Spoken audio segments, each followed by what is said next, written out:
just like that, the Cleveland media is switching back to the narrative of Deshaun Watson, man. What's going on, guys? It's your boy, John the Liquidator, coming back with another video. And what happened to Shedeur balling out? What happened to maybe Shedeur could be the starter? Or was this the plan all along, was to push the Shedeur narrative to see if you guys could get something for him? Now y'all see that teams maybe could be backing off from it because they want to see Shedeur play again.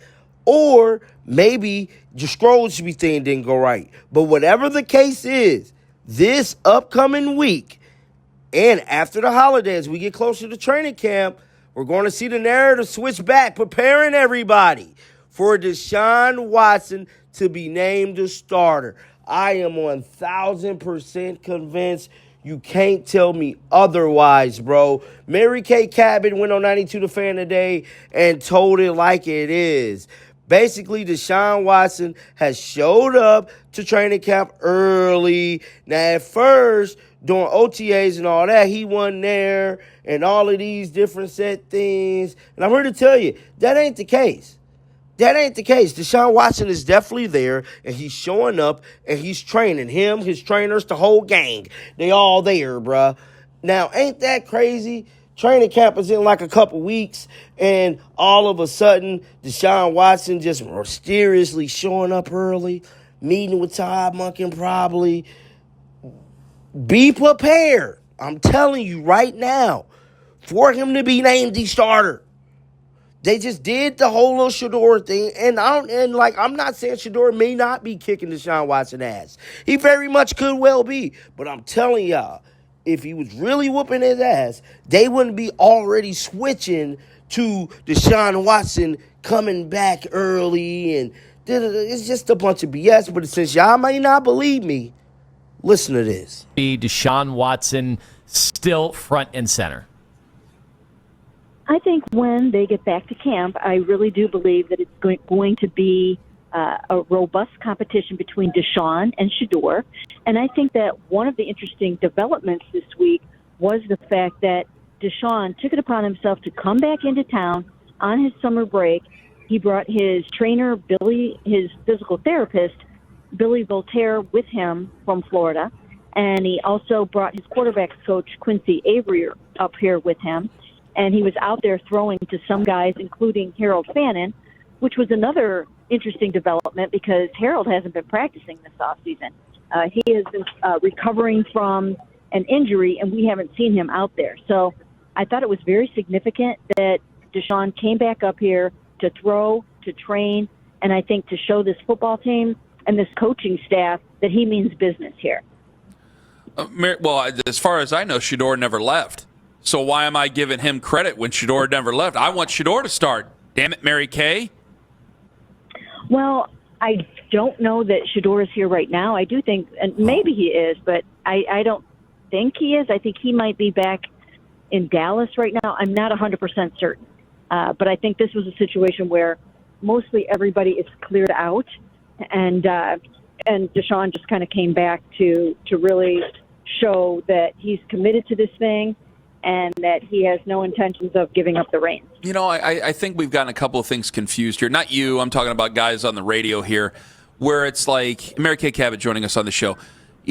I think it is acceptable that Shedeur would start the season as the backup quarterback, but I don't think it's preferable. I don't think the best thing for Shedeur is to start for the rest of his career for 15 years and become a Hall of Famer.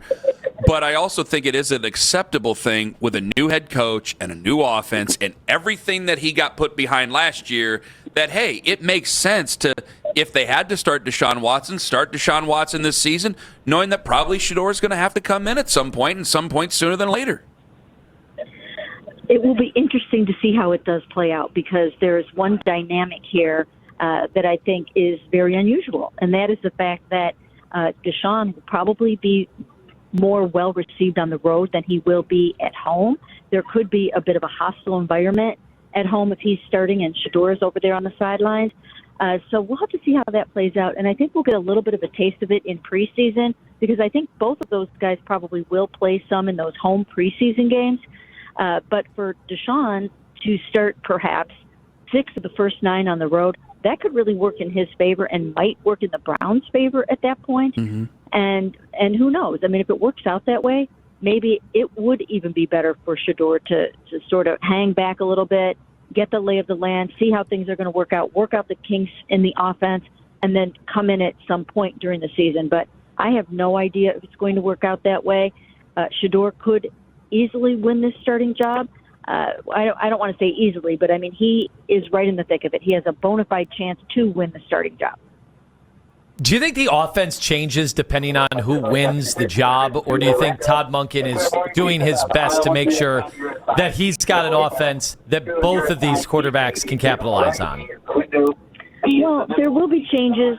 There will be nuances depending on who starts. Deshaun Watson, obviously, is more of a mobile quarterback. I think he would run more RPOs. I think he would call more designed runs. I think there would be, just a different nuance to this offense. But Shador has demonstrated that he absolutely can run the keepers and the rollouts, the bootlegs and things like that. So I don't think it's going to have to be drastically different, but you will call a different game for both of those guys. Mary Kay, are you flying in first class or with the general populace? I wish I was in first class. No, I am with the general populace, as I always am.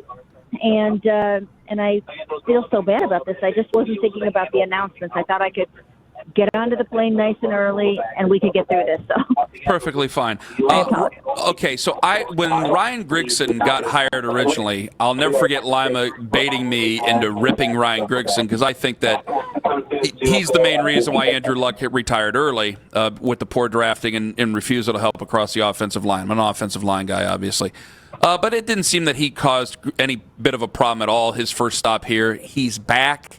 What role does he help out with Andrew Berry now that he's back in the fold? I think everything. Coaching, personnel, you name it. Mostly personnel, of course, because he's a former general manager and a long, long time personnel exec. The thing to remember about Ryan Grigson is the fact that he's been associated with winning teams throughout his entire career. I think it's something like 21 out of 26 winning seasons that he's been associated with. So he knows what he's seeing. He knows what he's talking about. He's learned from his mistakes. He is a confidant and a friend to Andrew Berry. Those guys are thought partners. They get along really well. I think Ryan keeps things light. If you guys get a chance to know him a little bit, he's a really cool, fun guy to talk to. I did a feature story on him in 2020 where he talked about how he learned from all of those mistakes that he made in Indy, where, he had guys calling him out for, just being difficult to work with and whatnot. And he learned from all of that, and I think he's imparted a lot of that wisdom onto Andrew Berry. What do you think of the brain trust as it stands now with some of the changes that have been made over the last few years? Obviously, we know DePodesta is gone, but Chris Polian, even getting the help of Telesco, I think, with the War Room. Do you think they've kind of reinvented themselves on the fly? They've also lost some, personnel guys as well. Well, I think that Andrew Berry has surrounded himself with a lot of really bright football minds. As you mentioned, Tom Telesco, Ryan Grigson, Chris Polian. Then, of course, he has his own assistant general managers in Catherine Hickman and Glenn Cook. So there are a lot of really – and Jimmy Ray. So there are a lot of really, really smart guys in this building, and they really are – it takes a village, and they're putting their heads together and coming up with the best roster that they possibly can. And I think that you've seen this in the last 2 seasons, how it's actually played out and how they've had 2 amazing drafts.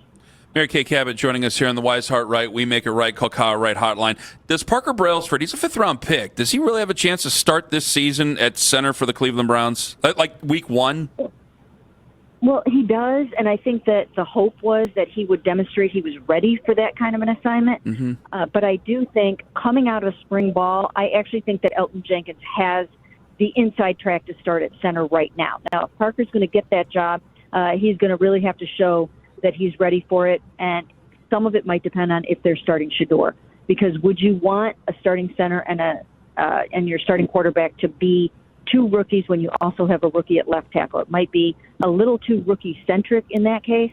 So I think there's a world in which they want to go more veteran there. You might have to have Elton Jenkins sliding the protections and doing those kinds of veteran types of things. So we'll see, but I know that they really like Parker Brailsford, and I wouldn't be surprised if he starts at some point this season.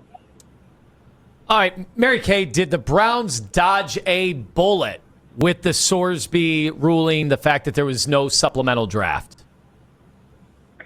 I don't think so. I really don't think they dodged a bullet because I don't think that they were hot on the heels of Brendan Sorsby to begin with. I really don't think that they would have bid on him, and if they had bid on him, I think it probably would have been a later round bid, so I don't think that they would have ended up landing him anyways. So I don't think this rocked their world at all, this latest development. All right, Mary Kay.